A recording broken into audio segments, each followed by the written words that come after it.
O que você quer na sua vida? Quem sou eu e por que estou aqui? Quem é você? Por que está aqui? Quem é você? Como eu posso produzir felicidade na vida quando eu não estou feliz? Por que algumas pessoas sofrem quando aparentemente outras não?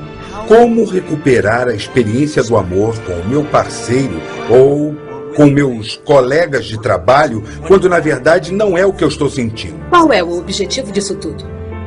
Vivemos nossa vida a esmo ou planejada, por acidente ou por escolha. Você deve estar assistindo e se perguntando, mas o que é isso, afinal? O que é que eles estão querendo fazer com este filme? Estão tentando fazer um filme melhor sobre o segredo? Estão tentando nos revelar o verdadeiro segredo?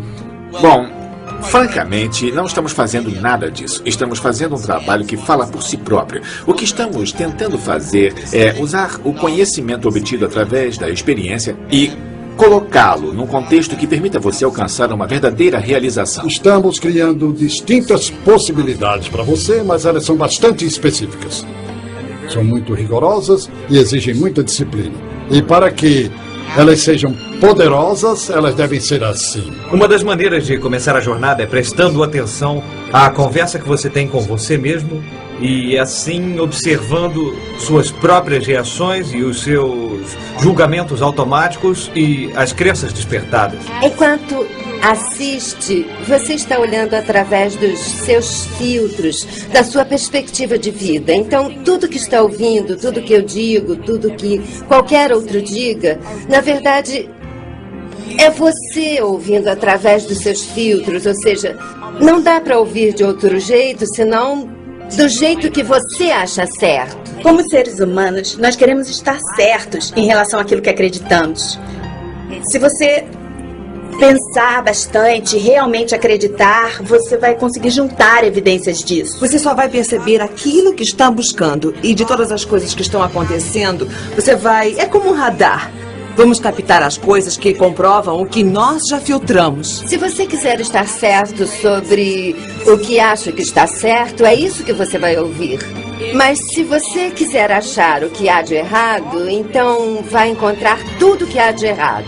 Se eu perguntasse a você e dissesse, você quer estar sempre certo? E você dissesse para mim, não, eu não quero. Então eu dissesse, claro que sim. E você diria, não, você nem me conhece. Então, ficaria claro para você que o que você quer nesse momento é estar certo quando diz que não quer estar com a razão. Quando acontece isso, você não ouve uma só palavra que foi dita aqui. Você está trazendo a sua própria interpretação pronta para o que está sendo dito. Ora, esse é o primeiro passo para a transformação e a consciência. Nada na sua vida acontece fora de você. E é você quem dá sentido a tudo. E o sentido que você está dando agora só fará sentido se você souber que é você quem dá a direção. Sem isso, não há conversação. Você é uma fala da vida. Na verdade, um conjunto de falas, eu diria. E os resultados que você virá a criar dependem dessa sua fala sobre a vida. Dizem que nos primeiros 6 anos de vida, você é um disco virgem a ser programado. E as pessoas que o estão programando são os pais ou os responsáveis. E os que estão próximos a eles. E você grava no disco aquilo que recebe deles. Então, você segue a vida adicionando a esse disco todas as experiências pelas quais passa, sejam elas positivas ou negativas. Se quiser conhecer a natureza humana, olhe para os bebês. Eles são pura paixão e entusiasmo. Incrivelmente honestos, confiantes, amáveis e todas as coisas que você era quando nasceu. Mas o que aconteceu? Você ainda é assim? Nós somos curiosos quando pequenos. Você era curioso, eu também. Tínhamos apoio, alguém para nos levar para passear, para nos alimentar, para nos banhar, para nos vestir. Num certo momento, começamos a nos afastar de nossos pais. Fomos para a escola. Começamos a lidar com outros seres humanos do nosso tamanho.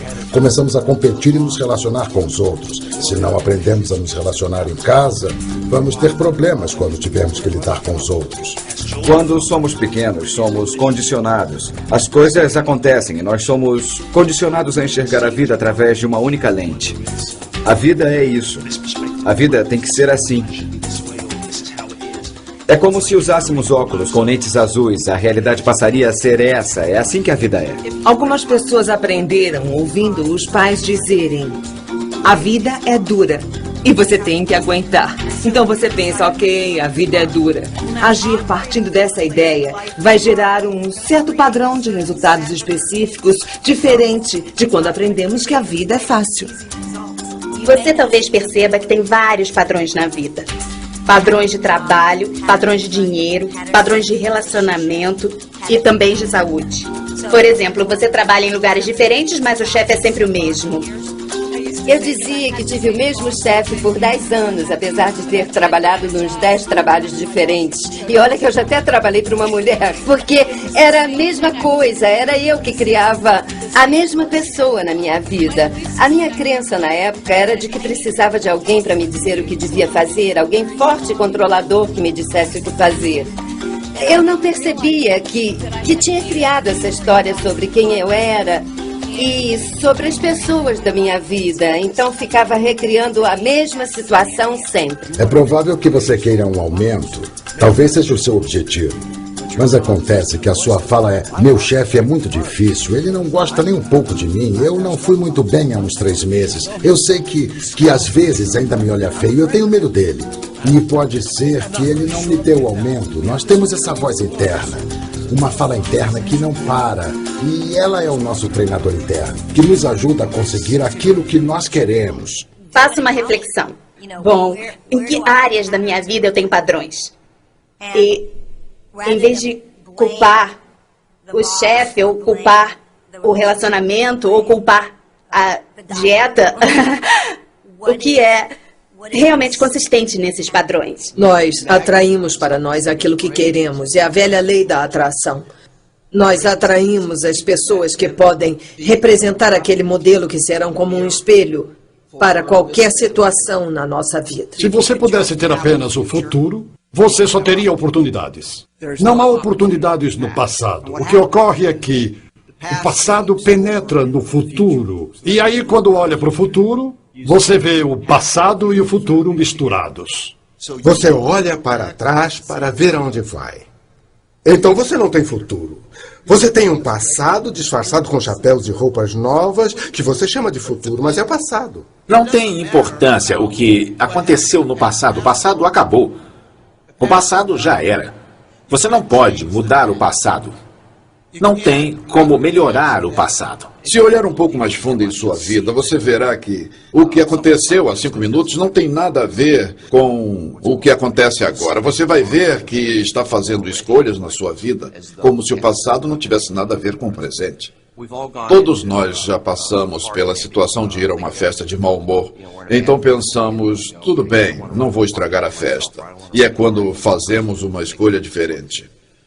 Nós todos já vivemos situações em que, apesar de chateados, temos que ir a uma reunião e deixamos de lado o que sentimos. E as pessoas vivenciam isso. Então a questão é, você vai fazer isso? Vai fazer valer os mesmos princípios? Não existe nada além do agora. E as pessoas dizem, bom, vou fazer isso depois. Depois quando? Quando é depois? Você está falando neste momento, certo? Então não é verdade. As pessoas querem chegar a algum lugar além do arco-íris. Eu vou. Enquanto isso, o Totó faz pipi na sua perna. Então não existe futuro. Você, na verdade, nunca está aqui, porque aqui parece ser a coisa menos importante. E, na verdade, é o único momento. Nós só vivemos o momento atual. Só existe o momento atual. É o agora, é só isso que vai ter. O único momento em que será capaz de fazer qualquer coisa, ou mudar qualquer coisa, ou influenciar, é neste momento de agora. E quando pensa nisso, diz, posso não estar sentado aqui agora. Você não pode não estar sentado aqui agora, você não pode mudar isso. Eu posso mudar o meu corpo? Não, não posso mudar agora. Então, o que é que eu posso mudar? E a única coisa que você realmente pode mudar neste exato momento é quem você está sendo. Transformação não significa mudar qualquer outra coisa.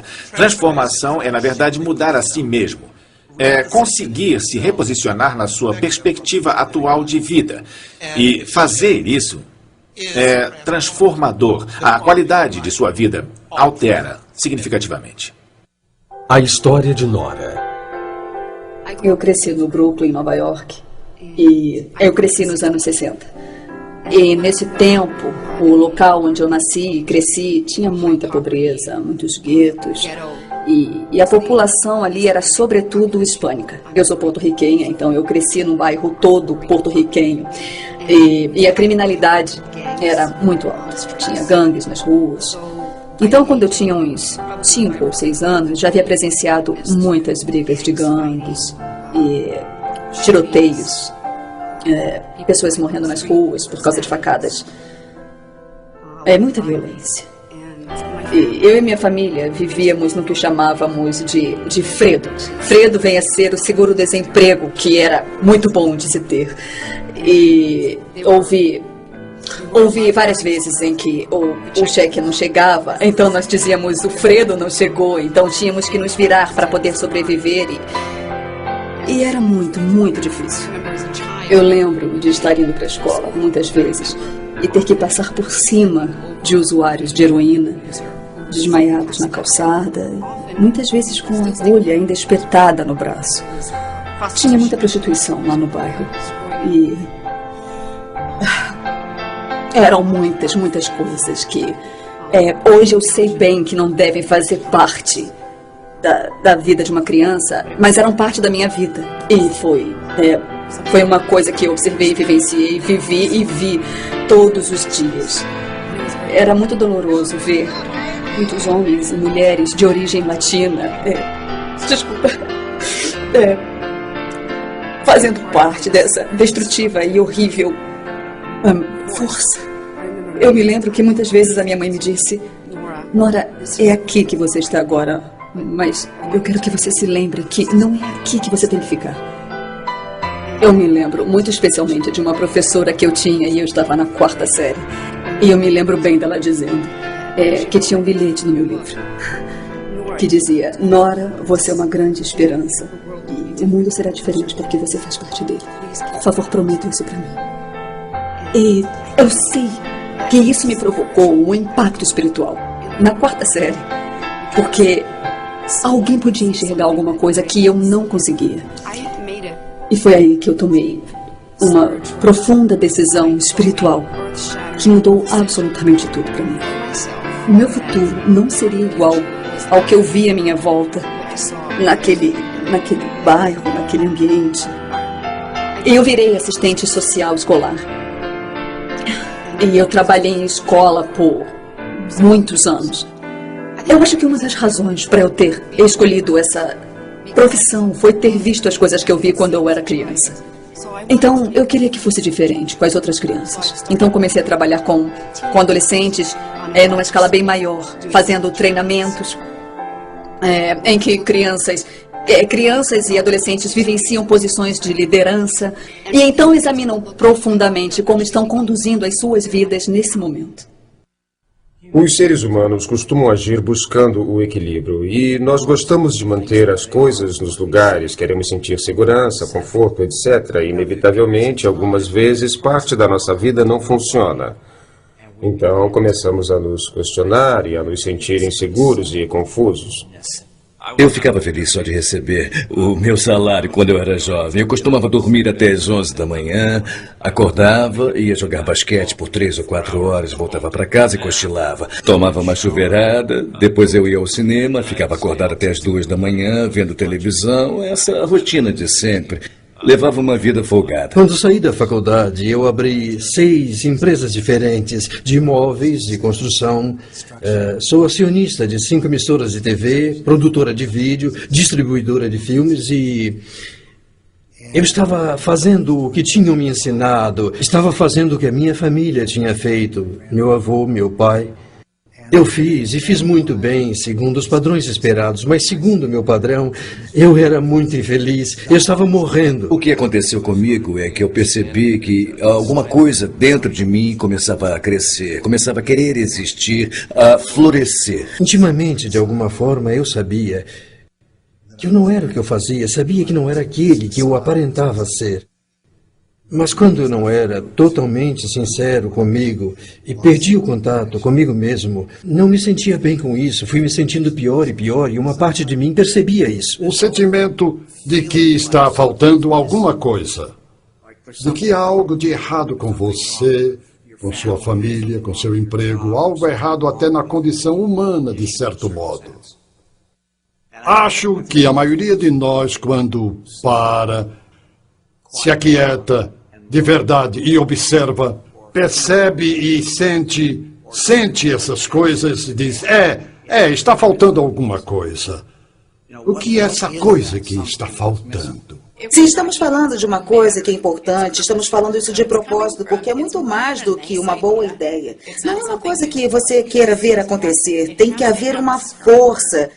E é bem mais irresistível que isso, é uma coisa que faz a gente pensar, puxa, isso é importante, isso define quem sou eu. E é tão importante que eu vou ter que reinventar quem eu sou para que de fato aconteça. Você só se sente pleno se estiver ciente de quem você é. Para se sentir realmente pleno, você tem que se sentir totalmente presente. Sentir plenitude e satisfação sendo você mesmo. Se você está esperando que o motivo venha de fora, por uma mensagem, por alguma coisa que você vai receber, você pode esperar por muito tempo. Considere a possibilidade de você participar profundamente no processo de criação, com consciência e alerta como ser humano. Procure criar o seu motivo e deixe que ele mesmo inspire você. A história de Steve. Eu tinha sorte, 2 filhos ótimos e gostava da minha vida. Gostava da casa, do meu emprego, gostava da igreja, tudo era ótimo. Não era nenhum presidente nem nada, mas era um gerente. Eu tinha uma vida ótima. A minha mulher engravidou novamente e descobrimos que o bebê tinha síndrome de Patal. É super grave e fatal também. Ele viveu por 8 dias. Mas perder um filho virou nossa vida de cabeça para baixo. Nessa época, dávamos apoio a algumas pessoas que trabalhavam no Quênia e eles retribuíram. Por que não vem para cá por um ano? Minha mulher sempre quis trabalhar na África. Eu nunca quis. Mas quando o bebê morreu, eu senti que deveria fazer alguma coisa para realizar os sonhos dela. Gostaria de dizer que foi um ato nobre, mas na verdade foi uma espécie de fuga. As pessoas comentavam e eu só queria estar num lugar onde ninguém soubesse, onde ninguém comentasse. Perder um filho, experimentar a perda de um filho, faz o mundo ficar diferente. Tudo se torna diferente. Essa é a verdade. As coisas que me importavam antes, sei lá, procurávamos uma coisa melhor e, bem, não faz a menor diferença agora. Eu não sabia direito onde estava me metendo. Tudo era tão diferente do que eu havia imaginado. Eu fiquei em estado de choque, talvez por um mês. Nós fomos a uma escola e todas as crianças estavam deitadas no chão e o chão era de terra. Eles não costumavam deixar as crianças fazerem isso. Então perguntei à professora o que estava vendo. E ela respondeu, hoje é quinta e eles não comem desde segunda. Quando eles se sentam eretos, desmaiam. Desde então, tudo mudou para mim. Eu soube que jamais voltaria a viver a minha antiga vida. Nós fizemos uma pesquisa e vimos que o Quênia não poderia sair da pobreza sem vencer a desnutrição. O cérebro não desenvolve direito sem a alimentação necessária. Eu fui a 5 escolas diferentes e chamei um amigo meu, que era pastor, para ir comigo. Eu não queria ser visto como o branco salvador. queria que trabalhássemos em grupo. A negociação que fizemos com os diretores das escolas foi: providenciamos a comida se vocês cozinharem para as crianças sem cobrar nada. Vocês podem fazer isso? Providenciaremos a comida. Então levamos 10 sacas de milho, 3 sacas de feijão e óleo. A taxa de evasão escolar chega a 50%. E ninguém saiu da escola naquele ano. Um dia eu estava na escola e o diretor falou: nós temos um grave problema. Só temos um livro para cada grupo de 14 crianças. Ele me disse que seu objetivo era conseguir um livro para cada 4 crianças. O que não é nada para uma escola. Eu não sou um homem bom, não sou um homem santo. Eu tenho uma relação com o meu volante. Quando estou zangado, eu bato nele. E me vi batendo nele quando surgiu a ideia de criar um centro de informática. Eu procurei um amigo meu que é empreiteiro e disse a ele o que eu queria fazer. No fim de semana seguinte, ele já tinha as plantas. Nós conseguimos um container usado, limpamos bem por dentro, colocamos chão de madeira, prateleiras e abrimos janelas. O container tem 5 centímetros de espessura. Não dá para ser arrombado facilmente. Colocamos energia solar, o que foi uma solução bem barata, porque nenhuma escola tinha eletricidade ou água. Grande parte da zona rural do Quênia não dispõe disso.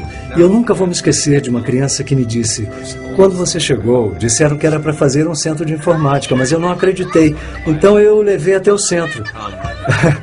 Eu segurei os dedos dele e teclamos o nome dele. Ele começou a chorar e disse: agora eu acredito. A solução para os problemas do Quênia devem vir das crianças quenianas, dos cidadãos quenianos. Os estrangeiros podem ajudar, mas a verdade é que a solução para os problemas deve vir da própria população. No final do nosso programa, eles devem ser capazes de realizar o teste do Microsoft Office. Vão saber programação, vão saber mexer no Access, Word e Excel, enfim. Serão empregáveis. Eu acho que, após conhecer a África, nós nunca mais somos os mesmos. Quando nosso filho morreu e nós fomos para o Quênia, perguntei à minha mulher se ela pensava em adotar uma criança. Ela só conseguiu chorar. Era doloroso para ela. Nós tínhamos um amigo que trabalhava num orfanato. Há cerca de 1 milhão de órfãos da AIDS no Quênia. Ela pegou uma bebezinha e a funcionária do orfanato perguntou se ela gostaria de conhecer o bebê gêmeo. Não, eu só quero uma criança. Mas ela voltou e perguntou se minha esposa queria segurar aquele lindo bebê gêmeo. Ela perguntou se o gêmeo era um garoto. Quando a moça confirmou, minha mulher apenas chorou. Ela não tocou no assunto por 1 semana. Mas depois me disse que achava que aquelas crianças deveriam ser nossas. Quando ela ficava grávida, eu sempre dizia: não seria legal se fossem gêmeos? E ela me batia. Então, eu nem acreditei. Bom, voltamos ao orfanato e nos envolvemos facilmente. Às vezes você procura sinais, e às vezes os sinais aparecem para você. Nós ficamos com eles em casa por 2 anos, fazendo petições todos os meses, pedindo uma audiência para adotá-los definitivamente. Mas eles viviam mudando as leis no Quênia. Às vezes nem havia audiências. Então, todo mês recebíamos um aviso para tentar no mês seguinte. Finalmente, eles marcaram uma data. Era 4 de março. Era o dia do aniversário do nosso filho que morreu. Era um sinal. Eu não quero louvar o que fiz. Na verdade, eu fiz muito pouco diante de tudo que há para ser feito. Mas se eu não pude fazer isso, eu garanto que você é melhor do que eu. Eu garanto que é mais inteligente, garanto que tem mais carisma do que eu e garanto que é mais habilidoso do que eu também. É só questão de realmente querer e fazer alguma coisa. Eu posso falar isso com certeza. As pessoas que eu conheço com mais vida... Eu estou me lembrando das pessoas que eu conheço que já têm idade, 80, 90. Essas pessoas são generosas. E eu acho que elas sentem que o bolo é bem maior do que o que pensamos. As fatias não acabam. Quanto mais a gente dá, mais a gente recebe de volta. Existe toda uma escala nesse sentido, que vai do menor ao maior. ser alguém que sorri. Isso faz com que os outros tenham um dia melhor. Isso é uma contribuição. Alimentar os sem-teto. Isso é uma contribuição. Mudar o mundo de alguma forma é uma contribuição. Todo mundo tem uma oportunidade de fazer uma contribuição todos os dias. Talvez você e eu não sejamos a Oprah. Talvez não sejamos o Dr. Phil. Talvez não sejamos Bono. Pode ser que não sejamos uma dessas pessoas chamativas, glamourosas, famosas. Mas talvez sejamos apenas gente, você e eu. Mas podemos ser a esperança para o mundo. Podemos juntos fazer novas escolhas. Em vez de acordar e olhar para fora e pensar, hoje é um bom dia para ser legal. Em vez de acordar e pensar se seria legal você ser extraordinário, você não precisa abrir os olhos para tomar essa decisão. Você pode ficar na cama e dizer, certo, eu sou totalmente responsável pelo que acontece em minha vida. O bom, o mal e o feio também. Mas eu sou responsável. E posso ser criativo. Então você abre os olhos e você vê isso. Responsabilidade pessoal tem a ver com o fato de nós interpretarmos os fatos que estão acontecendo. E nós temos o privilégio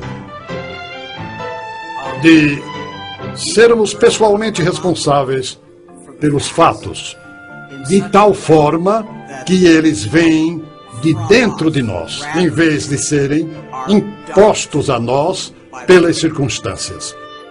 Não estou dizendo que seja verdade, mas digo que é uma maneira de viver a vida que só é possível quando assumimos a responsabilidade. Eu não estou dizendo que você é a causa direta.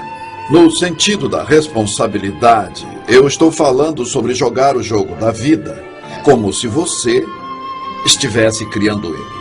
Não conheço a verdade. E a ciência tem chegado cada vez mais perto de provar que somos nós que fazemos nossa vida e pode mesmo acabar provando. Mas não saber se isso é verdade ou não me impede de acreditar na ideia de que minha vida não está pronta e eu sou o criador dela e criador de tudo. Eu não estou tirando nada de Deus, não estou tirando nada do universo. Eu apenas estou me afirmando na vida como o jogador da minha vida, como autor dela. Quando você assume a responsabilidade e entende que assumiu, você sente que não... É uma verdade com letra maiúscula, não é uma verdade universal. Mas você escolhe. Isso redefine seu passado, modifica toda a sua visão do futuro e, claro, o seu presente fica diferente. O grande desafio na responsabilidade é que a maioria das pessoas a encara ou a confunde, seja com culpa, se sentindo culpado por alguma coisa que fez, culpando a si mesmo por algo que fez, ou com obrigação, um fardo. E responsabilidade, se você consegue se aprofundar no conceito, vê que ele é muito libertadora, estimulante e muito fortalecedora. Porque, de repente, você passa a ser o capitão do navio. Você se transforma numa pessoa diferente quando produz o que acontece na sua vida.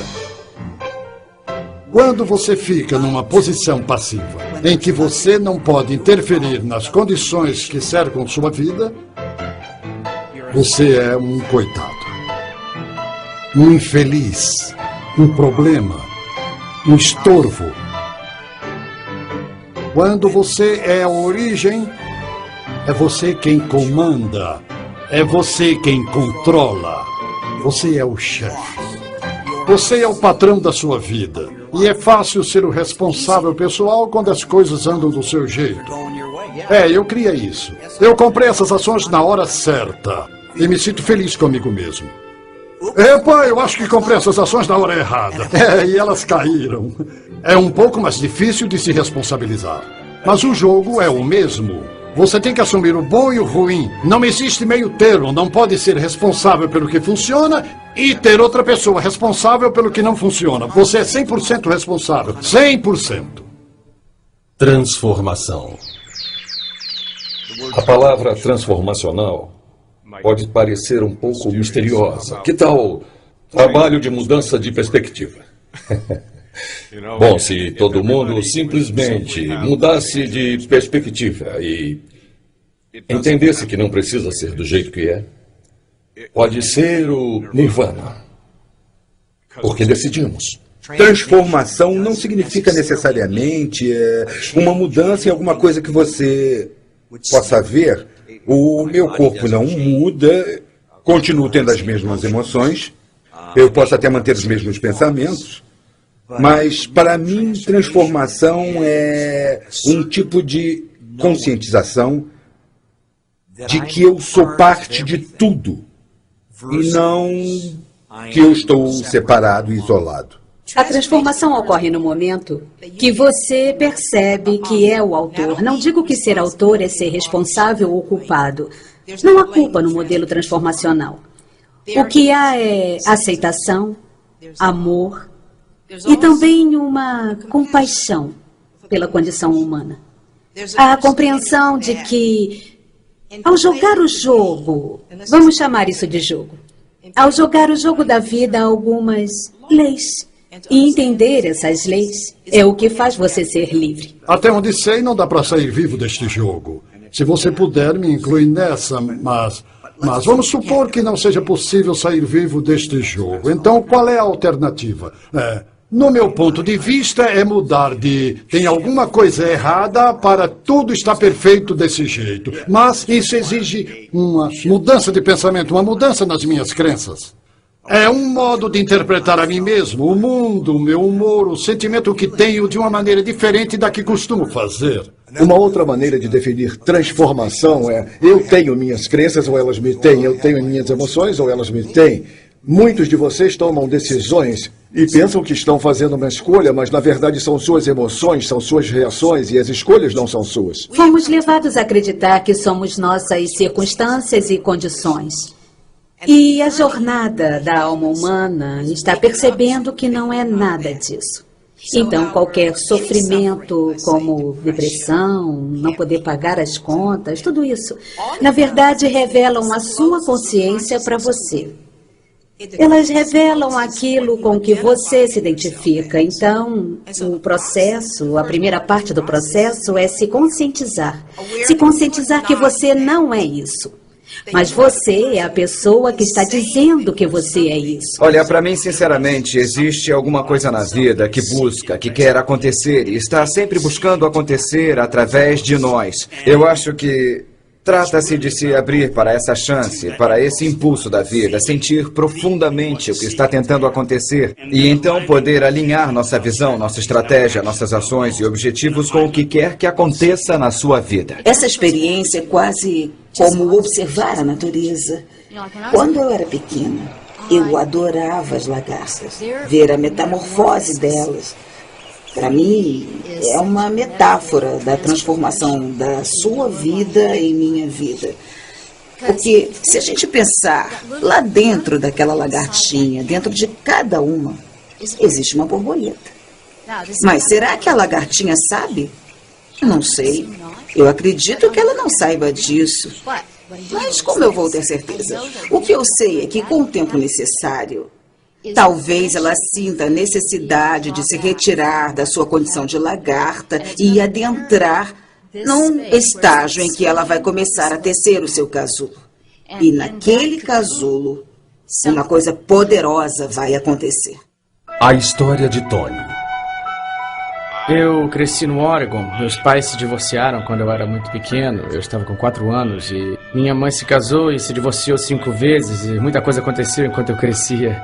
Nós não nos falávamos com frequência, tínhamos regras em casa e uma delas era eu não ser visto.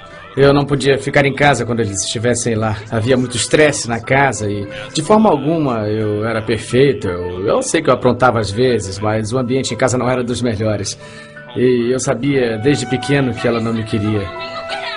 Então, quando eu fui expulso de casa, aos 16 anos, eu não fiquei muito surpreso. Eu sabia que isso podia acontecer. Eu arrumei o máximo de dinheiro que eu pude, coloquei minhas coisas na mala do meu carro e depois eu me mandei. Passei a maior parte do 2º ano do ensino médio nas ruas, dormindo no banco de trás do carro. Esse foi o pior momento da minha vida. A experiência de viver sem ter uma casa foi muito, muito difícil. Por razões que eu não podia imaginar. Eu mantive segredo sobre o que tinha acontecido em casa para todas as pessoas que estavam à minha volta. Quando eu não tinha o que fazer e esse era o pior momento, eu ficava dirigindo até tarde da noite, até decidir estacionar o meu carro em algum lugar e tentar dormir no banco de trás. Tentar dormir no carro era dificílimo, porque era quando eu me sentia mais deprimido, quando eu me sentia totalmente desesperançoso e eu sentia como se não tivesse uma saída. E depois de um ano nesse processo de construir negatividade em cima de negatividade, em cima de negatividade, de muita frustração, eu percebi que eu não podia continuar daquela maneira. Eu cheguei a um ponto em que não havia mais espaço para continuar naquela direção sem me despedaçar. Foi aí que eu tomei uma decisão muito consciente. Eu não vou me permitir continuar pensando dessa forma, porque eu não posso. Foi aí que eu passei a objetivar o sucesso na vida. Isso passou a ser o meu propósito de vida. E no dia em que eu decidi fazer isso, o que mais me ajudou foi ter compartilhado com outras pessoas. Eu contava para elas quais eram as minhas metas. Falava o tempo todo, falava com todo mundo, todos os meus amigos, todos os meus professores, as pessoas com quem eu trabalhava, todo mundo sabia onde eu queria chegar. Eu criei uma imagem clara de onde eu queria chegar na minha vida e era tão longe de onde estava que me obrigava a me mexer e correr atrás. Aos 19 anos, eu acabei montando um negócio que me rendia um ganho mensal de 6 dígitos e tinha pouco a ver com conhecimento ou com experiência. Naquele momento eu não tinha nada disso. Na verdade, o que eu realmente tinha era 100% de disciplina, confiança e dedicação. Minha dedicação era total. Eu não conheci meu pai na infância e, embora muita gente me dissesse para procurá-lo, isso nunca foi uma prioridade para mim. E eu acabei quase que por acidente encontrando ele quando eu tinha 18 anos. Eu encontrei não apenas o meu pai, mas uma enorme família que não sabia que existia e que vinha me procurando e procurando minha irmã caçula por quase 15 anos. Eles me receberam de braços abertos e foi uma mudança radical na minha vida. Eu também encontrei minha tia, de quem eu acabei me aproximando muito. Ela é como uma mãe para mim. Agora eu sei o que é ter uma mãe graças à minha tia, a irmã do meu pai. Eu descobri uma irmã mais velha que eu não sabia que existia. Ela tem uma filha e eu tenho uma sobrinha. Agora eu virei o tio Tony. É algo que teve um grande impacto na minha vida. Acho que você pode encontrar um propósito na sua vida através dos eventos e desafios que surgem na sua frente. Acho que, se olhar bem, vai encontrar. Ele está ali. Você pode passar a vida condenando seus pais, condenando pelo que eles fizeram. Mas há uma grande chance de que eles tenham feito o melhor que podiam, levando em conta o conhecimento, a consciência e as circunstâncias que eles tinham na época. Quando alguma coisa acontecer, procure o ouro. Procure o valor e determine. É então que ele é positivo. A história de Diego. Eu sou arquiteto, nasci na Argentina e vim para os Estados Unidos como estudante num programa de intercâmbio. Quando estava com 17 anos, então veio a oportunidade de trabalhar aqui, ganhar alguma experiência na minha área. E uma coisa levou a outra. E nessa época eu vivia trocando de emprego e comecei no escritório novo, trabalhei durante uma semana e de repente eu comecei a sentir dores de cabeça, náuseas e enjoos terríveis que não passavam. Então eu chamei um amigo meu e pedi que me levasse ao hospital. E eu sabia que alguma coisa estava errada. Então eu expliquei para o médico os sintomas e ele me disse: isso me parece meio estranho. Ele me mandou fazer uma tomografia imediatamente e voltou dizendo que eu não iria a lugar algum. Quando eu perguntei por quê, ele disse que acharam algo no meu cérebro do tamanho de uma bola de golfe e que eles não sabiam exatamente do que se tratava e a única maneira para descobrir seria abrir a minha cabeça. abrir a minha cabeça e fazer uma cirurgia. Obviamente eu fiquei assustado e senti muito medo naquele momento. Mas eu não tinha entendido bem o que estava acontecendo e ele disse que teria que me fazer algumas perguntas. Eu respondi que tudo bem, qualquer coisa que ele quisesse. Nós precisamos de instruções, ele disse. O que vai acontecer se você acabar ficando num estado vegetativo? Ou se não for mais capaz de andar? Foi aí que eu caí em mim. Isso não é brincadeira, é muito sério. É como se alguém lhe dissesse agora: a sua vida vai acabar amanhã de manhã. Foi como eu me senti. E naquela noite eu fiquei pensando, eu me recuso a morrer. Eu vou viver, eu não quero nem saber o que dizem. E eu lembro que eu levantei durante a noite e tinha um quadro negro no quarto. E eu lembro que eu escrevi ali, hasta la vitória sempre. O que significa até a vitória sempre. Para lembrar a mim mesmo, quando voltasse e lesse aquilo, que era o que tinha que manter na cabeça. Era lutar até o fim, haja o que houver. Eles fizeram exames, análises e descobriram que se tratava de um tumor cerebral. E o médico me disse: bom, esse é o câncer mais agressivo que se pode ter. Apenas 5% das pessoas conseguem sobreviver. Eu não posso lhe dar mais do que 5 anos de vida. Nada além disso. Então, um monte de coisas passou na minha cabeça. O que eu vou fazer? Eu volto para casa? Eu fico aqui? Qual é o propósito de tudo isso? O que está acontecendo? E ele me deu uma lista de médicos para eu procurar. E eu fui ver todos os médicos e todos eles me davam 1 ano de vida e um médico me deu apenas 10 meses. E até que eu fui ver um especialista e que disse: quer saber? Vai sobreviver. É mesmo? Mas como eu posso? Então ele começou a enumerar todos os aspectos. E eu disse: eu quero você como médico. Você está no meu assento do motorista. E então eu comecei a tratar com ele. E então o câncer voltou. E ele disse que dessa vez era necessário removê-lo. E então, mais uma vez, eu me senti num momento crucial. Porque não é sempre que podemos ser operados. Imagine que estão abrindo a sua cabeça e há um tempo limite para isso. Foi o que fizemos e tudo saiu muito bem. E eu fiquei muito exausto contando e recontando a história. Então, eu tive a ideia de criar um blog. E é impressionante a quantidade de pessoas que nunca tinha visto de diferentes partes do mundo. E essas pessoas começaram a me escrever e elas queriam saber mais sobre o que estava passando. E tinha muita gente espiritualizada.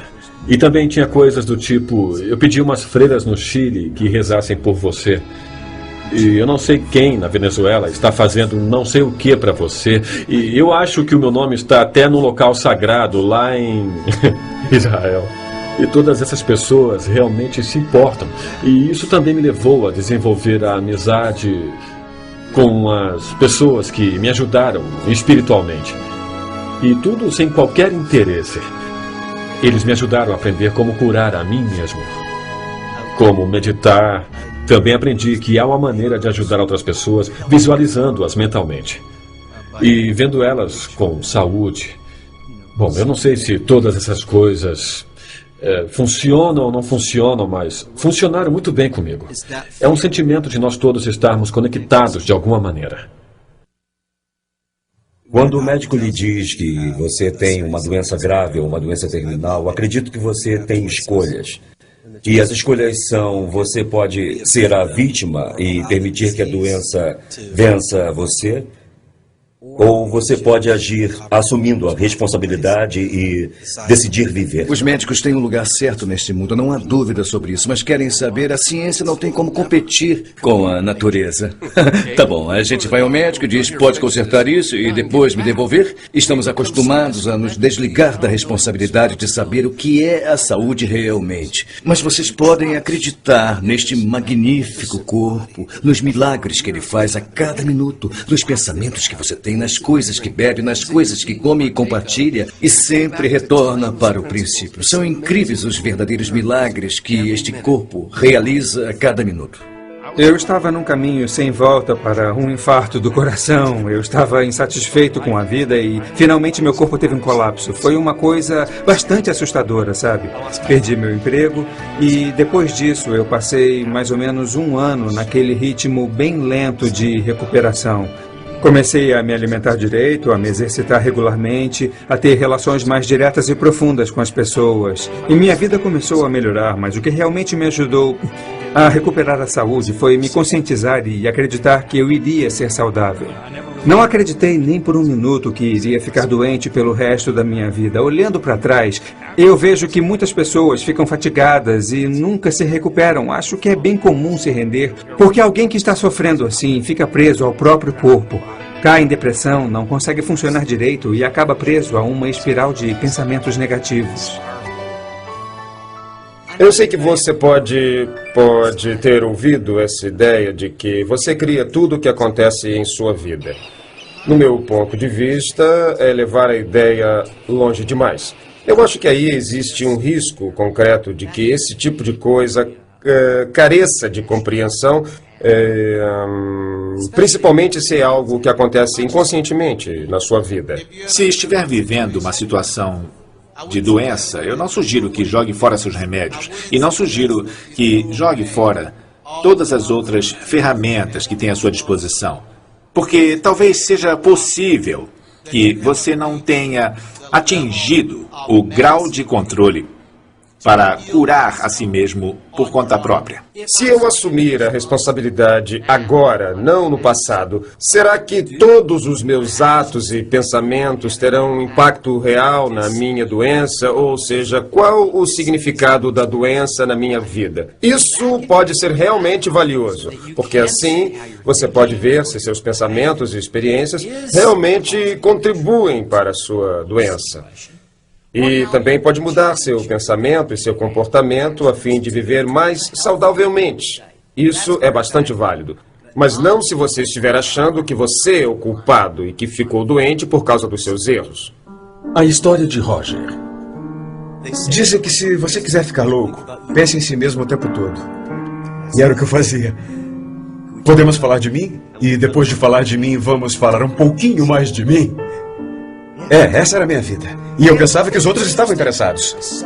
Eu sofria de egocentrismo terminal. Essa era a minha doença.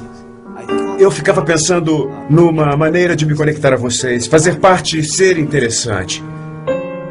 Eu era sempre interessante, entrava numa sala, falava algo impactante. As pessoas me notavam, mas eu sempre ficava sozinho. Isolado no meu mundo de simpatia. E o que acabou acontecendo foi que eu comecei a beber socialmente, a fazer de tudo socialmente. Era divertido, animado, a maior curtição. E só fazia nos finais de semana, porque eu trabalho duro e mereço comemorar. Os fins de semana se transformaram nas terças e as terças nas quartas, e antes que eu me desse conta, eu já fazia todo dia. E depois eu percebi que o que eu fazia era anestesiar meus sentimentos. Eu usava drogas e álcool diariamente. 1 grama de cocaína todos os dias e às vezes mais. Bebia gin, trocava para vodka, achando que não iria sentir mais as dores de cabeça. Então eu parei de trabalhar. Gastei todo o meu dinheiro, pedi emprestado, me isolei, me desliguei de todo mundo. Eu vivia como um vampiro. Eu ficava acordado a noite toda, dormia o dia inteiro. Ficava fazendo as mesmas coisas sempre. Depois de tempos em tempos eu dizia: este é o meu último dia.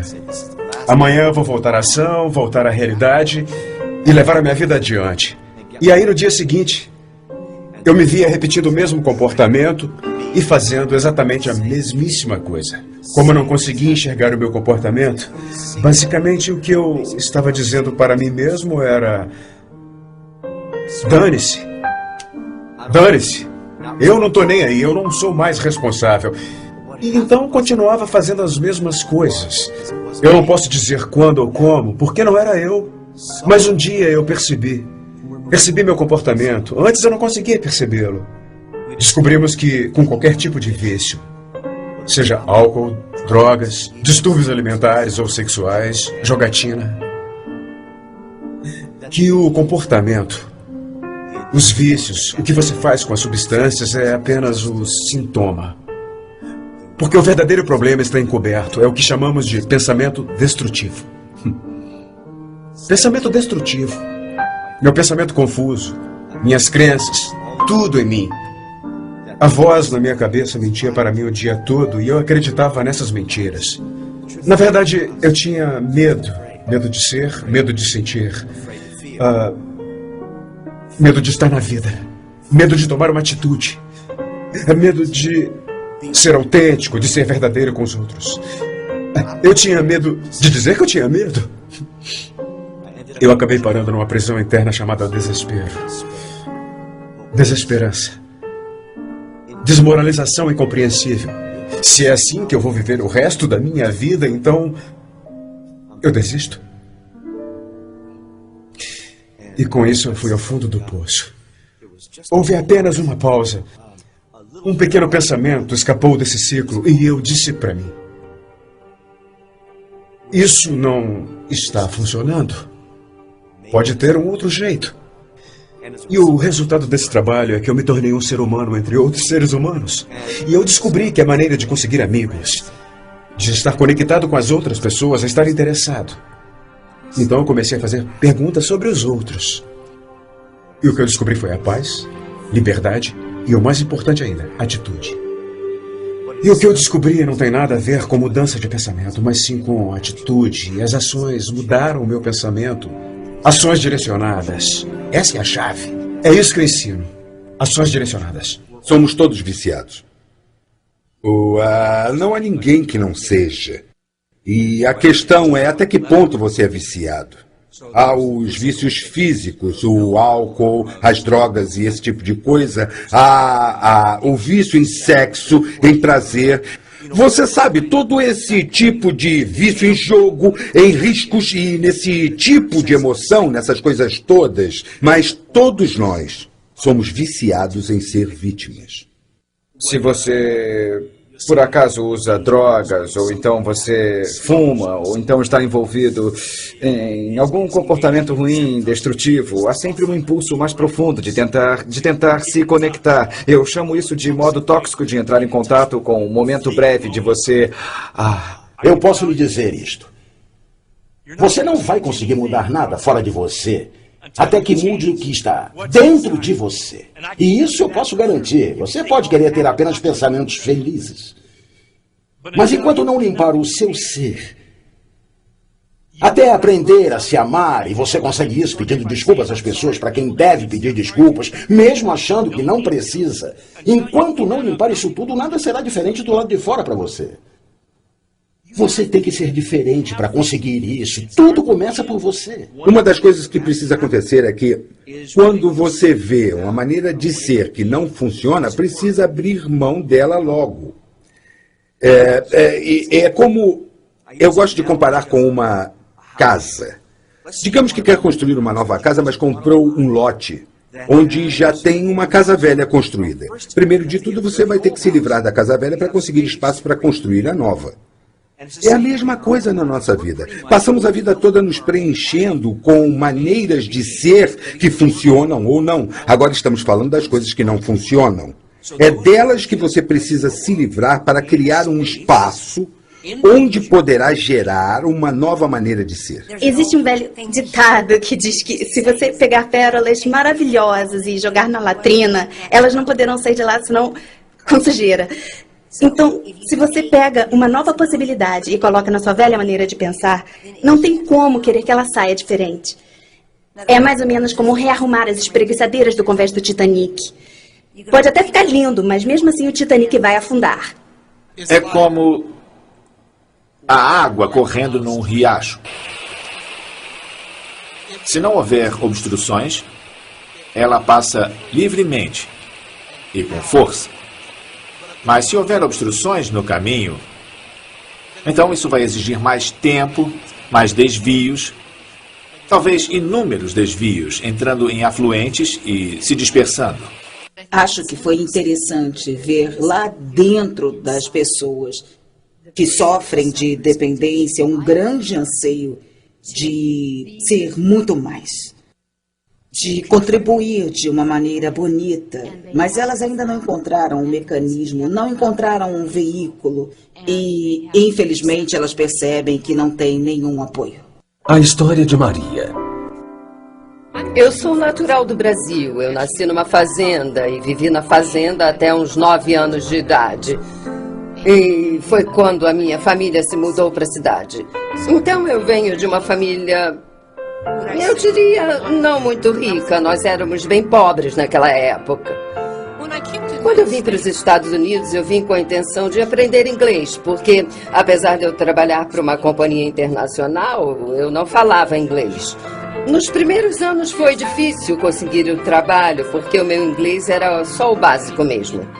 Eu frequentava a escola, mas ainda estava aprendendo. É engraçado, não engraçado, mas interessante que, olhando para trás, o meu primeiro trabalho foi conseguido com compromisso e persistência. Eu me lembro de achar no jornal um anúncio de emprego como contadora. Eu liguei para lá, mas a entrevistadora disse que eu estava acima das qualificações necessárias e ela temia que eu abandonasse o cargo. Eu era boa demais, meus padrões de trabalho eram melhores, eu trabalhava com administração quando vim do Brasil. Mas sabia que aquele emprego era muito importante para mim, porque era meu primeiro trabalho ali, eu queria muito. Então eu liguei para a mulher durante um mês e fiquei ligando, e ela repetia o que já tinha me dito. Foi quando eu aleguei que ela mantinha o anúncio no jornal, então não tinha contratado ninguém. Se naquele tempo eu tivesse desistido e pensado que aquele emprego não era para mim, eu nunca teria tido a oportunidade de me tornar uma cidadã americana. Aquele emprego me deu primeiro a oportunidade do Green Card e depois de pedir a minha cidadania. Isso é uma coisa que a gente simplesmente faz, custe o que custar. É isso que eu chamo de empenho. Eu comecei na empresa como contadora e fiquei lá por 3 anos. Mais tarde eu tive a oportunidade de progredir e me tornei inspetora e depois diretora financeira nessa outra empresa. E como diretora financeira nessa outra empresa, me deram a oportunidade de ser sócia, que em um ano se transformou de uma empresa de $1 milhão para uma empresa de $40 milhões. Eu estava realizando o sonho que eu sempre tive. Dirigir a minha própria vida e não servir a uma corporação, exercer o meu espírito de empresária e de líder. Eu estava projetando a minha vida. Tudo que eu sempre quis estava acontecendo. Isso prova para mim que, seja lá o que você decidir que quer ter na sua vida, e se compromete, e trabalha duro para conseguir, se fizer todo o necessário para acontecer, acontece. Dinheiro. Dinheiro é energia. Para mim, é um símbolo de energia que flui. E se eu conseguir manter fluindo, movendo, é incrível como eu continuo achando que eu tenho o suficiente. Eu me hospedo em suítes nos hotéis, viajo em primeira classe nos voos. Eu não me imponho limites. Meu negócio envolve viajar, então quero viajar bem. E gasto bastante dinheiro nisso. Não é meu dinheiro, é o dinheiro do cliente. Mas há dinheiro para que eu possa fazer isso. Em vez de economizar e poupar e ficar guardando e me preocupar em não ter o suficiente, existe em abundância. Isso não quer dizer que eu seja responsável perdulário. Significa se abrir para a abundância. E se eu achar que não posso comprar alguma coisa, isso é uma limitação. São limites no que eu posso ter e no que eu posso oferecer. Então eu quero mudar isso. Uma vez me disseram há algum tempo que se eu acreditasse que merecia $300 mil por ano, alguém iria me pagar isso. Foi quando eu comecei a me levar a sério. E quanto mais eu acreditava em mim e no meu valor, minha renda foi crescendo proporcionalmente. Num período de 4 a 5 anos, eu quadrupliquei a minha renda. Quando eu comecei a dar consultoria, eu não sabia o que estava fazendo. Liguei para uma amiga minha e disse que estava sem trabalho. O que eu posso fazer? Então ela sugeriu que eu fizesse consultoria. Respondi que não entendia nada de consultoria. Então ela me disse para ligar para um amigo dela e foi o que eu fiz. Ele tinha uma empresa de transformação e foi tão estranho. Eu fui lá Sentei com ele para uma entrevista e o que ele queria era aumentar o número de pessoas no seminário dele. Durante um dia inteiro, eu apenas observei o que acontecia. E finalmente eu saquei. Então voltei lá e disse: eis a resposta. Tire as mesas de lá. Poderá colocar mais gente. E ele, incrédulo: só isso? E eu disse: só isso. Tire as mesas de lá e coloque mais gente na sala. Você não precisa de mesas. Então ele disse que a sua mulher gosta de saber o nome de todo mundo. Eu disse: isso não é problema, use crachás. E para dizer isso, eu pedi $5.000 e consegui. Eu pensei: jura? Quando ele pegou o cheque, assinou e me entregou, eu disse a mim mesma: será que eu enganei ele? Será que é de verdade? É melhor eu depositar logo antes que ele se arrependa e me peça de volta. Dinheiro é neutro, eu acho. Melhor as pessoas boas, eu acho. Pior as pessoas mais. É o que eu acho. Mas há exceções para todas as regras. Mas dinheiro é apenas um aspecto do que chamo de saúde. Todos nós sabemos como é se sentir doente financeiramente. Eu já senti isso antes. Mas existe alguma coisa na sua saúde financeira que é boa, é abundante. Nós temos que nos permitir ser financeiramente saudáveis. Você quer ter certeza de que dinheiro não traz felicidade? Eu não sei. Se as pessoas acreditam quando dizem isso, mas para mim é riqueza e bem-estar. E acho que se você pensar dessa forma, estar abrindo espaço para o dinheiro. Para mim, se você não tem dinheiro, deve pensar de quem você se ressente por ter. Descubra o que inventou sobre quem tem dinheiro, suas ideias sobre essas pessoas que têm dinheiro. Se você pensa que o dinheiro é a fonte do mal, se você pensa que é sujo, que dinheiro faz de você ganancioso, que o dinheiro é para as pessoas que trapaceiam e mentem e roubam, se você vê o dinheiro de alguma dessas formas, você nunca vai ter dinheiro, porque se você tiver dinheiro, você vai se enxergar como sujo, podre e fonte de todo o mal. Alguns de vocês conhecem pessoas que têm muito dinheiro e são pobres de espírito. Alguns de vocês conhecem pessoas que não têm dinheiro e são muito generosas e pródigas. O que significa? Alguma lei, um Deus no céu que diz: vou dar dinheiro para esse cara aqui e não vou dar para esse outro aqui. Eu não acho que funcione assim. Eu vou muito para a Gana. E Gana é um país em desenvolvimento. Lá as pessoas têm pouquíssimo dinheiro. E apesar disso, a riqueza de suas consciências é tanta que sempre que eu saio de lá, eu me sinto mais rica. Não em termos de dinheiro, mas rica em termos de espírito.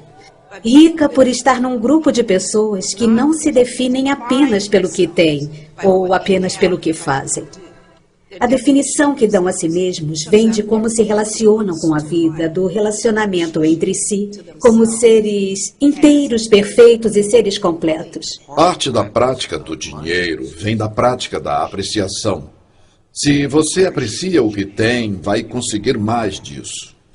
Mesmo que tenha apenas $1 na sua carteira hoje, se apreciar esse dólar, então vai começar a atrair para a sua vida muito mais coisas para apreciar, porque a sua mente vai se abrir para as coisas que você aprecia.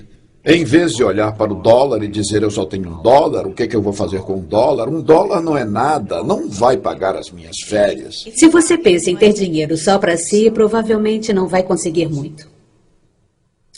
Se você pensa no dinheiro como consciência de riqueza para que você seja o maior contribuidor para a sua família, sua comunidade e o planeta, provavelmente você vai ter mais dinheiro do que poderá gastar.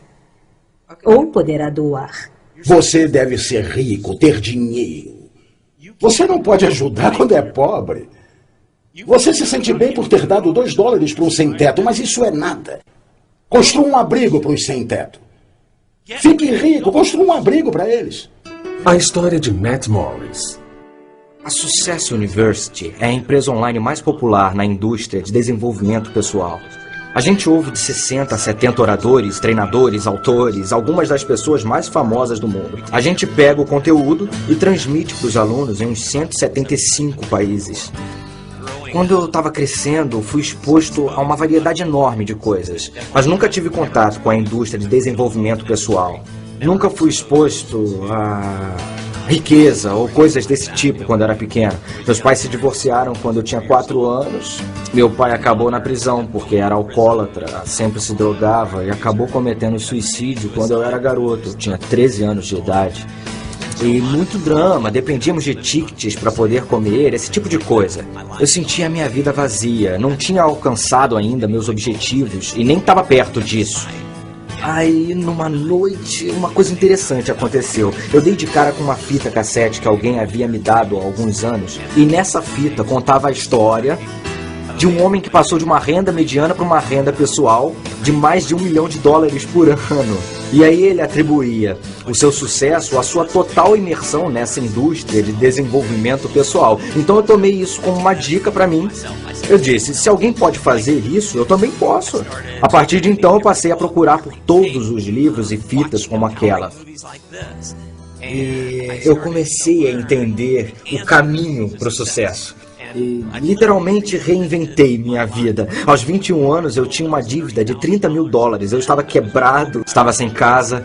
E aí eu mudei totalmente minha vida. 4 anos depois, eu estava ganhando um salário de 6 dígitos. E aos 29 anos, já era milionário. Foi a minha paixão por essa informação que me levou a fundar a Success University. A energia flui aonde você se concentra. Então, se você na sua vida ficar constantemente pensando em pobreza, se você ficar pensando em dívidas, ou se permitir ficar para baixo, deprimido, você acaba alcançando esses resultados na sua vida. Seja o que estiver olhando, o que estiver focalizando, é para isso que vai acabar se dirigindo. Por outro lado, se começar a focalizar em ser rico, se começar a focalizar em ser uma pessoa bem ativa, uma pessoa mais positiva, ou uma pessoa feliz, quando começar a se fazer perguntas do tipo, como é que eu posso ficar rico? Como é que eu posso ser mais feliz? Você focaliza isso e com certeza é para lá que vai acabar se dirigindo. Agora, isso também acontece nos relacionamentos. Quando você se concentra nas coisas negativas do seu parceiro, você fica constantemente pensando, preciso mudá-las, ou tem que ser um pouco mais assim, ou tem que ser um pouco mais assado. Olhe para o lado e comece a focalizar naquilo que você adora naquela pessoa. Nos últimos 6 meses, todos os dias, eu escrevi uma carta de amor para minha noiva. E podem ser coisas simples, podem ser apenas 2 frases, podem ser 3 ou 4 páginas, mas eu tiro talvez 5, 10, 15 minutos por dia para escrever um bilhete para ela. E o que isso produz? Não apenas faz de mim o cara mais romântico do mundo e faz com que ela me enxergue com mais afeto, amor, gratidão. Mas o mais importante é que também me mantém focalizado continuamente no que eu amo, no que eu adoro nela. Eu estou constantemente reforçando na minha mente todas as coisas que eu adoro e por causa disso eu recebo muito mais gratidão, muito mais amor e mais paixão do que eu já recebi na minha vida. Relacionamentos. Amor. Como conseguir mais amor? Os índios americanos dizem que é bom usar o sapato de outros. O que isso quer dizer realmente? O que significa é eu posso realmente viver minha experiência passando pelo que a outra pessoa passou? Essa é a verdadeira comunicação e quando se faz isso, você sente um enorme senso de empatia e amor e ligação. E a questão realmente é, quando eu não estou sentindo empatia, amor e ligação, como é que eu dou a volta nisso? Como eu posso reacender a coisa? Muita gente pensa, se eu trouxer 50% para o relacionamento, meu parceiro trouxer 50% para o relacionamento, então vamos ter 100% de um ótimo relacionamento. Para mim, é a receita para um desastre. Agora, se eu trouxer 100% para o relacionamento, então estou 100% comprometido com esse relacionamento e... Bom, se meu parceiro também traz 100%, então vamos ter 200% e é garantido nosso absoluto sucesso. Na verdade, é um lugar onde se pode agir, não é necessariamente uma verdade ou um fato. Quando você assume 100% da responsabilidade num relacionamento, você vai conseguir 100% de poder para criar o que quiser. Eu acho que Você precisa determinar que tipo de relacionamento quer. E você precisa assumir responsabilidade pelo tipo de relacionamento que tem. E terá um tipo de relacionamento que quer. Quando eu escuto tal pessoa é assim, como eu posso mudá-lo, que está errado... Ora, como você tem sido? Se você está aborrecido, está aborrecendo.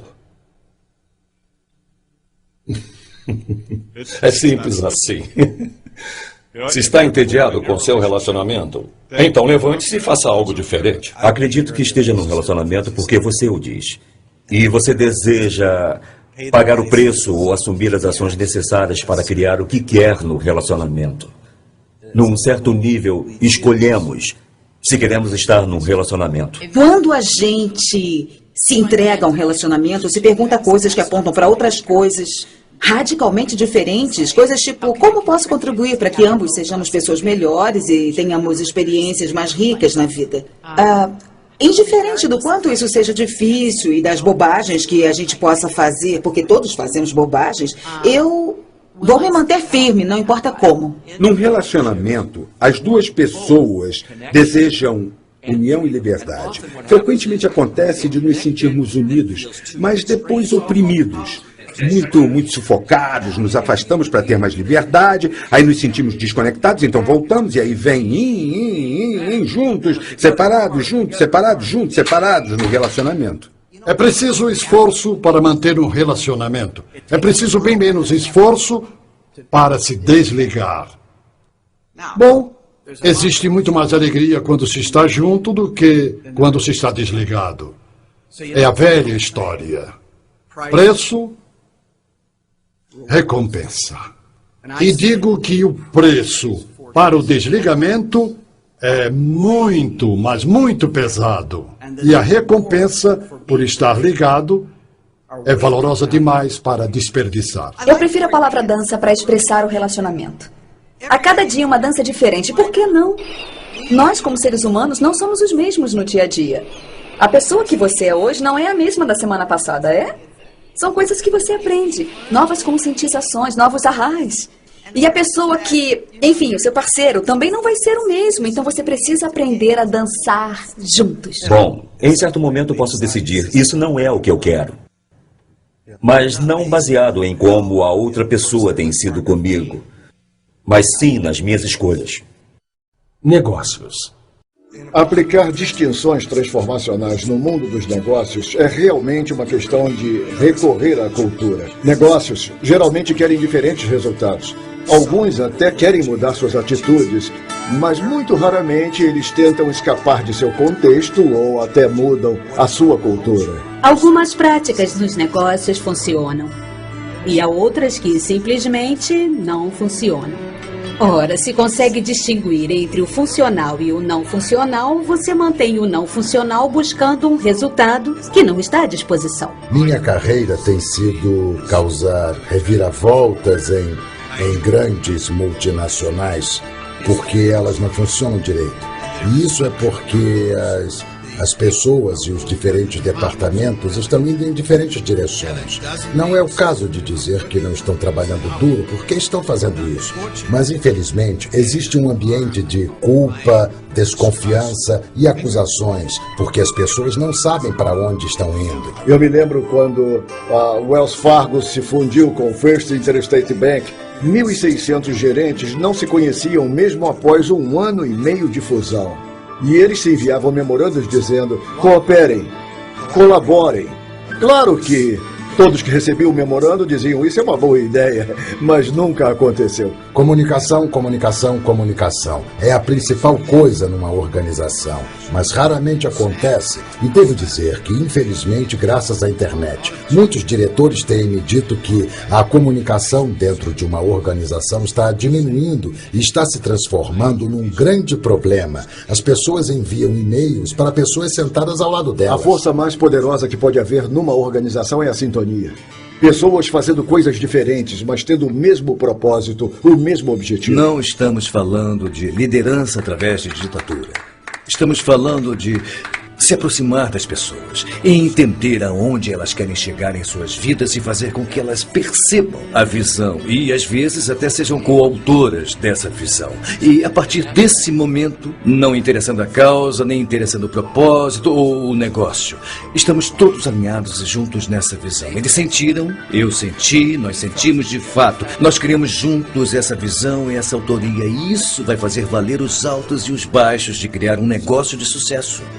Pense na possibilidade de cada pessoa da sua empresa estar a serviço de todos os outros na empresa. Se uma empresa cresce e se desenvolve, não é apenas porque é um sonho da organização, mas quando um líder consegue articular a visão de uma organização de tal modo a mover e inspirar as outras pessoas a trabalhar em prol dessa visão, elas trabalham por essa visão porque elas sabem que se a organização ganhar, elas ganham. E se elas ganham, a organização ganha. Liderança é se manter no movimento progressivo para uma direção. É entender que você é responsável, é fonte da divisão, a ideia, o movimento, a ação, incluindo os resultados bons ou ruins. Isso é você. O que eu faço às vezes para me lembrar disso é sair e olhar como a natureza é bonita. E eu já percebi que ela é sempre envolvente, está sempre se recriando, 24 horas por dia, 7 dias por semana, e isso faz com que eu me lembre quando eu estou em movimento e quando eu estou estagnado. Uma das razões para eu gostar de ir para a mata é a natureza. É natural. É assim que vemos a natureza e nós somos parte dela. Nós vivemos aqui no planeta. Então, quando olho para a natureza e vejo como ela funciona, vejo como minha vida deve funcionar. E se eu cooperar com essa maneira de ser, ela flui facilmente. Mas se quiser fazer a meu modo, fica difícil. O problema nos negócios é, eu vou montar uma empresa porque ela vai me trazer a independência financeira, vai me ajudar a não me preocupar em me aposentar, vai gerar uma renda passiva. Vai me ajudar. Assim que começa a pensar dessa forma, adivinhe, seus sócios, clientes e todos os outros vão para o segundo plano. Bom, e o que é de errado nessa imagem? Será que eu vou a um restaurante para garantir que o dono desse restaurante possua independência financeira e renda passiva? Acho que posso encomendar algum enlatado pela internet. A história de WC. Eu adoro o que faço, porque não preciso ser brilhante, inteligente ou ter um diploma da Harvard. Eu preciso estar consciente, preciso estar presente, preciso ser entusiasmado. Tenho que estar disposto a servir as outras pessoas. Com o tempo aprendi que as 3 palavras mais importantes para um restaurante são: eu vou voltar. É assim que podemos fazer crescer o negócio. É uma estratégia simples e se resume aos mais básicos dos serviços. Ser uma pessoa autêntica, cuidadosa e prestativa, porque se você fizer isso, aí o universo lhe dá o retorno. E no restaurante você não sabe se vão comer sobremesa, ou se vão voltar outra vez, ou se vão divulgá-lo para outras pessoas. Mas sei que dando mais, eu vou receber muito mais. Trata-se de fazer com que as pessoas saiam se sentindo melhor do que quando chegaram. As pessoas têm que gostar tanto de lá que mal podem esperar para retornar. Não conheço muita gente que volta a um restaurante apenas porque a comida era fabulosa. Se o serviço for terrível, a hospitalidade ruim e as pessoas rudes, não voltam. Nunca vi darem uma boa gorjeta para alguém de quem não gostaram. Há muito amor quando se deixa o ego de lado. Há muito amor quando se diz: o importante não sou eu, o importante é você. Você está aqui e é o convidado. E pode contar que isso será o suficiente. É preciso saber lidar com o dinheiro, mas se você souber ser hospitaleiro, as pessoas vão sentir sua presença, vão sentir que você se importa com elas e vão voltar. E se você conversar com elas, coisa que se faz muitas vezes, e lhes perguntar: estamos fazendo direito, vocês vão voltar, etc., elas vão dizer: a propósito, o purê estava frio. Mas tudo bem, não se preocupe. Elas se apaixonarão por você, vão se sentir donas de você. E que clientes legais para se ter. Os clientes que saem insatisfeitos nunca vão lhe dizer. Aliás, você também não vai perguntar. Esse é o pior cliente que se pode ter, porque vão contar a 10 ou 20 pessoas sobre a péssima experiência que tiveram. Você tem que ser bom ao fazer a comida e ser bom em muitas coisas, mas deve se preocupar mesmo em tratar bem a pessoa que entra por sua porta e querer que se sinta bem ali. Muitos de nós deseja, quer, precisa, mas quem quer pagar o preço? Arriscar tudo para ter algo que realmente quer. A maioria de nós não aceita isso. Falamos e pensamos nisso. Eu fundei umas 26 empresas, me arrisquei várias vezes, fiz isso muitas vezes. Tive alguns sucessos e tive alguns fracassos. Algumas vezes eu tive que fechar porque não ia muito bem. Você tem que desejar arriscar algo para obter algo. E se não quiser fazer isso, não faça. Mas não fique aí, meu Deus, eu gostaria. Isso não vai adiantar nada. Então é preciso se mexer e agir. Digamos que aqui onde estou sentado sou eu.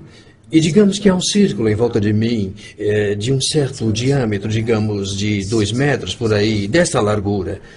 Tudo dentro desse círculo me é familiar e conhecido por mim.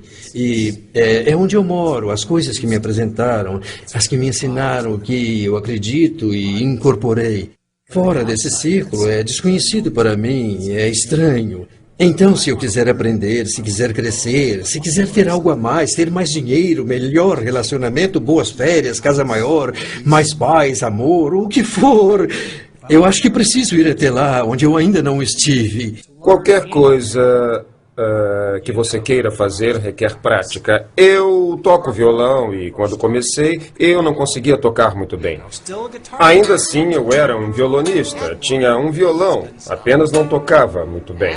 No entanto, conforme fui praticando durante alguns anos, eu me tornei um bom violonista. E então eu aprendi a cantar e tocar. Depois eu aprendi a fazer harmonia no violão e agora eu sou um violonista competente, consigo tocar e cantar.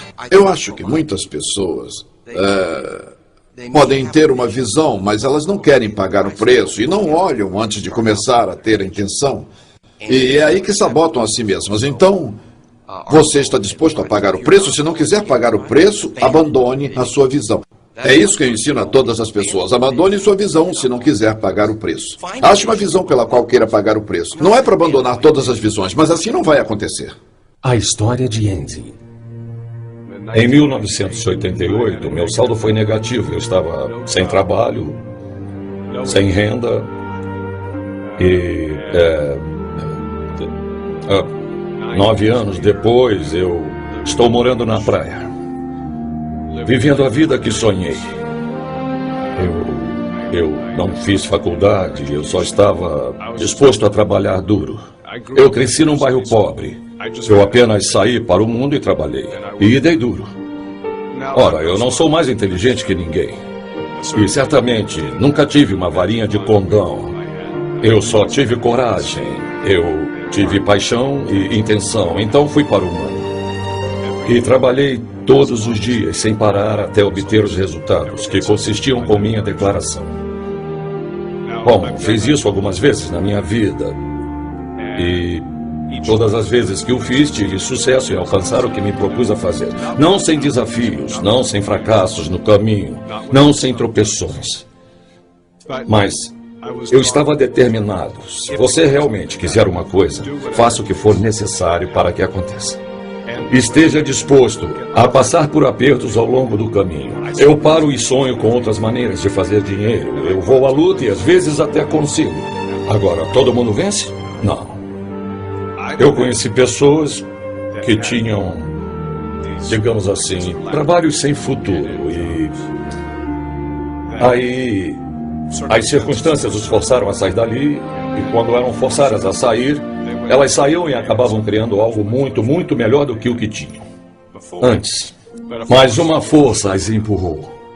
E eu acho muito possível que essas pessoas que estão nessa situação de trabalho consigam visualizar o que está para chegar e então tomem uma atitude.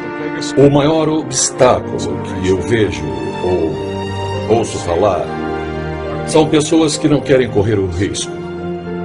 E com certeza existe uma correlação entre risco e recompensa. Acho que qualquer pessoa no mundo pode trabalhar duro, se comprometer e criar a vida que sempre sonhou. Existe um sistema que não falha nunca. é consistente. E existem princípios para que isso aconteça. Se nós conseguirmos achar esses princípios centrais e aderir a esses princípios, nossa vida também vai funcionar. Tudo funciona. Conversas que não funcionam. Eu acredito que isso aconteça nos relacionamentos. Eu vou tentar, para ver o que acontece. Já me disseram que tentar é fracassar com honra. Tentar é diferente, porque é claro que você está agindo, mas você está mais comprometido com a luta em si. E o que você realmente pensa, aquilo que o seu contexto indica, é que, na verdade, está fracassando nas suas ações. Então, você está querendo que alguma coisa aconteça, mas não está acontecendo porque você está gastando sua força na luta. Você armou uma coisa para que, caso dê errado, você não fique mal e vai se sentir melhor consigo mesmo. E a razão de muitas pessoas não conseguirem o que querem é já terem formado uma opção, caso não consigam. O pano de fundo precisa ser: fracasso não é uma opção. Vou conseguir. Eu estou disposta a fazer o que for, ser o que for. Não vou desistir, jamais desistirei. Não aceito a opção de fracassar. Sei que isso é muito difícil, especialmente se você já tentou muitas e muitas vezes durante a sua vida.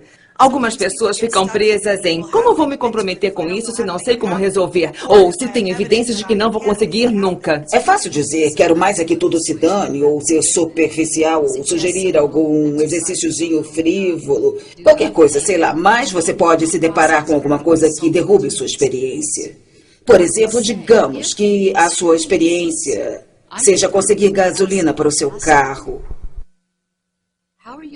Como é que você encara isso? Encara como um sofrimento ou encara como uma contribuição? Uma das áreas críticas é como você estipula suas intenções. É algo específico já realizado ou é como uma cenoura que está ali e você quer alcançá-la ou você não quer alcançá-la? Você quer chegar, mas você não chega. Então sua intenção deve ser: eu já consegui. É meu. Participação integral. A história de Eric. Eu sou filho único. Não tive pai porque ele morreu antes de eu nascer. Desde muito cedo eu tive que cuidar de mim mesmo. Aprender a me defender sozinho. Sempre gostei das pessoas. Eu era muito popular entre as meninas na escola, mas era sempre platônico. E daí eu passei por experiências e tudo mais, e aí você descobre que, você sabe, eu sou gay. E acho que o mais difícil é assumir para si próprio. Eu tive muita sorte porque isso não foi um problema para a família, foi algo que eu tinha que resolver, e convicções religiosas também. Aceitar a mim mesmo exatamente do jeito que sou, e isso foi o mais difícil porque eu me assumi gay na adolescência bem cedo. Atualmente sou gerente de corretagem de uma imobiliária em Nova Jersey. Abriram um escritório novo da Keller Williams em Fort Lauderdale e eles estavam querendo um sócio investidor. Então a oportunidade surgiu assim e eu disse sim. Eu sempre voei e aí eu conheci um cara, o Gary, que é dono de um caça russo L-39.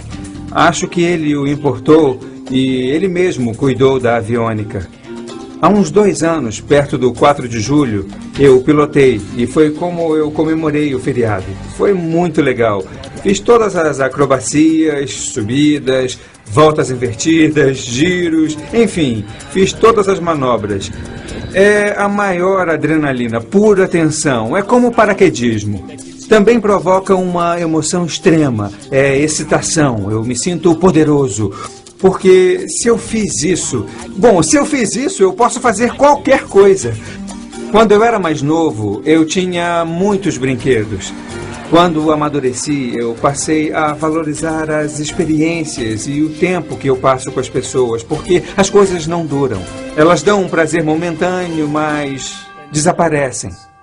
Para quem está de fora, minha vida parece fácil. Eu faço ela parecer fácil porque eu tento incorporar. Trabalho com prazer.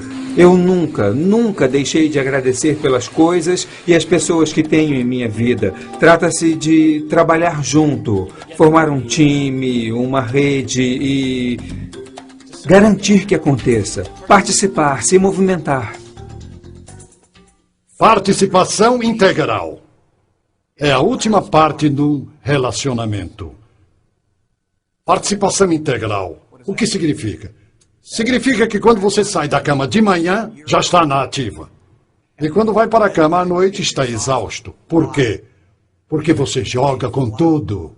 Joga sem nada a perder. E, na verdade, você não tem mesmo nada a perder. Porque, como falei antes, ninguém sai vivo deste jogo. Então, se não posso sair vivo do jogo, quais são minhas opções? Jogar com tudo. Totalmente responsável. Como origem, criando do nada. Ir fundo, 100% ou se restringir. Garantir que não vai cometer erros. Estar certo. Ser condescendente, julgar, isolar-se e não se relacionar. Essa resposta não é difícil para mim. E acho que para você também não. Eu acho que quando nos importamos e nos engajamos com tudo na vida, participamos fundo da vida. E aceitamos nos arriscar, fazer coisas que possam parecer incômodas, como falar com estranhos. Faz muita diferença para eles e ainda mais para a gente. São pequenas coisas, como se dispor a falar com um completo estranho numa mercearia. É uma coisa tão pequena, mas você nunca sabe a diferença que vai fazer para outra pessoa. E esse sentimento de satisfação por ter feito isso é incrível. A história de Michael. Eu possuo um abrigo para os sem-teto em Las Vegas, que começou com um amigo meu. Ele é um cara rico, que sabia muito bem da importância de retribuir. Ele falou para mim que já tinha tanta coisa e gostaria de interagir com os sem-teto. E também ele queria fazer a parte dele. Fazia muito calor em Las Vegas, então fomos levar água até uma área onde os desabrigados da cidade se concentram. Então o que nós fizemos foi levar um caminhão cheio de água, meias e essas coisas que ajudam as pessoas. E enquanto oferecíamos a água e interagíamos com eles, aí uma família jovem se aproximou. E eles não deviam ter mais de 20 anos de idade. E eles tinham 3 filhinhos pequenos. Estava fazendo 46 graus e estavam completamente vestidos, inclusive com casacos. E os casacos estavam sujos. As crianças estavam sujas. Aquela interação foi difícil. Mas eu acho que existe o que extrair daí. E eu acredito que as pessoas devem purificar das emoções. Então, porque eu estou preocupado, porque eu estou emocionado com aquela interação, isso é o máximo. Porque o que há nisso para mim, o que há em tudo isso que me emociona? E o que é que isso vai me levar a fazer? Eu usei a emoção dessa experiência para me incentivar a construir essa fundação. Porque talvez eu acredite que se eu der algum dinheiro para as pessoas, então eu vou estar perpetuando a miséria. Mas as necessidades humanas básicas precisam ser satisfeitas. Então, esse é um nível. E eu vou ajudar essa pessoa nesse nível. Mas também vou ajudar essa pessoa a sair desse nível, se ela estiver pronta.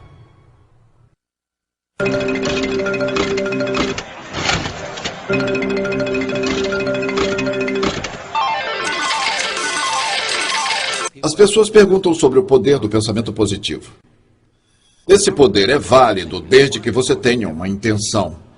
Se você tem um pensamento, não quer dizer que isso vai te levar a algum lugar. Pode ser só uma nuvem passando.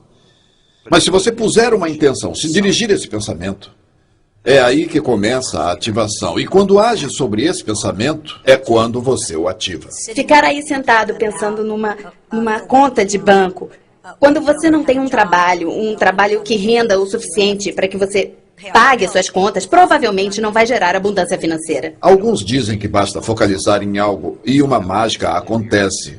Mas é preciso focalizar de modo a que possa agir como deve ser. E aplicar toda a sua energia nisso. Você tem que agir. Olha, a sequência é ação, resultados. Sem ação, sem resultados. Eu confesso que não conheço muitos casos em que só de pensar, ou seja, apenas ficar sentado pensando, fosse resolver alguma coisa. Eu sei porque já tentei isso. Eu pensei no que queria que acontecesse com muita força. Cheguei a ficar obcecado. E eu não vi qualquer movimento para que alguma coisa acontecesse. Agora, por outro lado, quando falo ao telefone, quando uso e-mail, quando eu pego o meu carro e vou ver as pessoas e começo a falar sobre o que eu quero, falo em como tal coisa é uma ótima ideia e começo a ouvir suas opiniões sobre o assunto, mostro meu entusiasmo, é aí que vejo as coisas se movimentando bem rápido. Conhecimento é inútil, a menos que a gente use ele. Então, quando obtiver um conhecimento, descubra como usar e ponha em ação. As pessoas que sabem o que fazer com o conhecimento sempre têm sucesso. Só conhecer uma coisa não adianta, tem que saber o que fazer com o que se conhece. Você pode ser uma dessas pessoas que está sempre em ação. Mas ação e ação e ação sem uma visão é apenas desperdício de energia, é só movimento. Isso não vai levá-lo a lugar algum.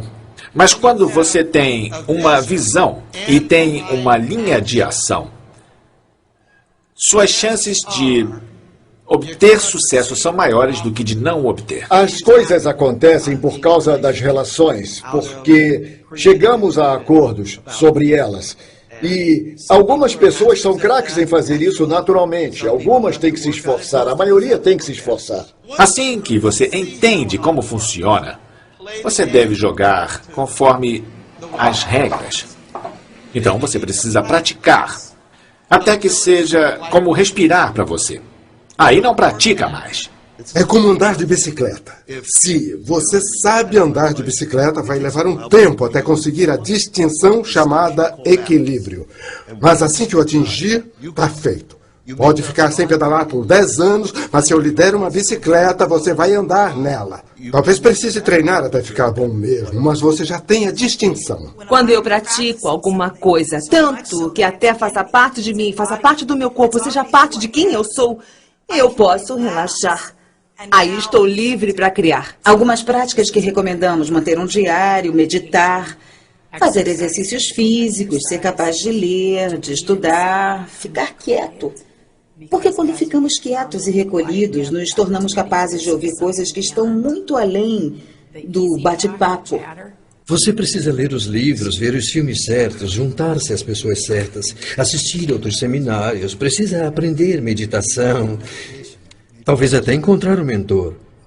Mas isso é uma mudança de direção, é um foco todo novo. Eu acho que isso é uma coisa muito pessoal. Bom, quer dizer, desde a própria visualização, ver o que você quer, escrever sobre isso, ser detalhista quanto às características, às atitudes, às experiências que quer viver.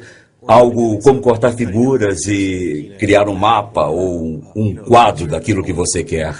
Quanto mais claro estiver aonde quer chegar, seu objetivo, mais fácil será pôr em ação. Eu tenho certeza de que alguns de vocês aí podem estar pensando assim: espere aí. Eu não quero ser o autor da minha vida, o criador da minha vida. Deus é o criador da minha vida. Uma coisa que pode ser confusa neste momento é responsabilidade pessoal. E quando dizemos responsabilidade pessoal, não estamos dizendo que Deus não é todo-poderoso. Apenas dizemos que dentro disso tudo, nós somos responsáveis. Digamos que há algo no universo. Chame como quiser. Se Deus for um pouco demais, tudo bem. Mas há algo neste universo que dá vida a tudo neste planeta. O que é isso? É Deus? É um espírito? É tudo? Digamos que você saia agora daí, colha um morango e morda esse morango. Foi você quem fez isso? Não. Mas há alguma coisa em ação que faz com que tudo esteja aqui, que eu e você possamos interagir aqui neste momento. E esse trabalho de transformação é grande parte disso. É reconhecer que isso existe, o que é essa força, o que é esse poder. E o próprio nome de Deus em si. E se nos deixarmos levar por isso, vamos tirar nosso próprio poder. O mistério divino expressa sua essência em nós. E o que olha para mim através dos seus olhos e o que olha para você através dos meus olhos é a mesma coisa. Se eu penso em Deus, não penso num cara de cabelos longos e uma luz aqui atrás. Esse não é Deus para mim. Quando eu penso em Deus, penso na unidade da energia. Isso é Deus para mim. E isso encaixa. Eu posso relacionar religião com espiritualidade, com física quântica, com física einsteiniana, com medicina. Está tudo misturado. Basta ver como se relacionam. Olha, tem uma coisa interessante nisso. É o inominável. Qualquer nome dado vira uma limitação. Acontece a mesma coisa com você, não importa o seu nome. Claro que você tem um nome. Billy, Joe, Sam, Bárbara. E isso não é o que você é só o seu nome. Mas sempre que você disser eu sou isso, você estará se limitando. A autoajuda tem a má fama de ser extremamente narcisista. Tudo é sobre mim. Talvez seja verdade. Mas agora o que eu quero falar e vou falar é sobre você. Sobre você ser realmente para todo mundo. E o jeito de nós sermos para todo mundo é nos comprometer a ouvir e falar de uma maneira que enriqueça o relacionamento. O melhor jeito de começar, tendo em mente o final, os resultados, é pensar sobre o fim da sua vida e se perguntar o que você quer dizer no fim da sua vida. E o que você quer que os outros digam de você ao fim da sua vida. A maioria de nós não quer ouvir as pessoas dizendo no nosso enterro: ele tinha uma ótima empresa, tinha muito dinheiro. A maioria de nós quer as pessoas dizendo coisas sobre nós e nossas vidas que são muito mais essenciais. Ao nascer neste mundo, não te dão garantia de que sua vida será um sucesso. Não há garantia de que quando entrar no palco da vida, a plateia estará aplaudindo. Então, arrisque tudo. Divirta-se. Aventure-se. Explore. Experimente. Indague. E se entregue às outras pessoas. Sirva a grande humanidade e você verá a grande humanidade em si mesmo. A resposta para absolutamente tudo. Recapitulando os 4 P's para o crescimento pessoal. O primeiro é propósito. Descubra e esclareça seu propósito na vida. Depois escolha uma atividade que o inspire e o leve à ação. O próximo é princípios. Alinhe suas ações ao fluxo natural da vida e às leis do universo. Depois vem práticas. Elimine seus padrões e hábitos. Identifique o que funciona e o que não funciona e dirija sua energia para aquilo que você quer. O último é persistência. Dê tudo de si, jamais desista. Os passos são: veja, diga, seja, faça, mostre-se, divida, celebre.